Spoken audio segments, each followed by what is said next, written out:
Emil Dardak bucin berat pada Arumi Bachsin, tingkahnya di mobil jadi sorotan. Emil Dardak kepergok bucin pada Arumi Bachsin dan anak-anaknya. Sang Wagub Jatim kepergok bucin saat pamit berangkat kerja. Emil Dardak sampai tak kunjung pergi saat pamit berangkat kerja meski sudah masuk mobil. Rumah tangga Arumi Bachsin dan Emil Dardak selama ini memang selalu jadi perbincangan. Meski sibuk sebagai pejabat daerah, Emil Dardak selalu menyempatkan waktu untuk berkumpul bersama dengan keluarga kecilnya dengan Arumi Bachsin. Sang Wagub Jatim itu bahkan bucin abis pada sang istri dan anak-anaknya. Seperti baru-baru ini, Emil Dardak kepergok bucin saat pamit berangkat kerja pada Arumi Bachsin dan anak-anaknya. Bahkan, ia sampai tak kunjung pergi meski sudah masuk mobil. Dalam unggahannya, Arumi Bachsin membagikan momen saat sang suami pamit untuk berangkat kerja.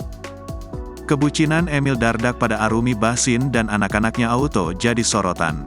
Pasalnya, ia kepergok tak kunjung pergi meski sudah masuk mobil dan berpamitan dengan anak-anaknya. Suami Arumi Bachsin itu bahkan masih dadah-dadah dengan istri dan anak-anaknya meski sudah masuk mobil.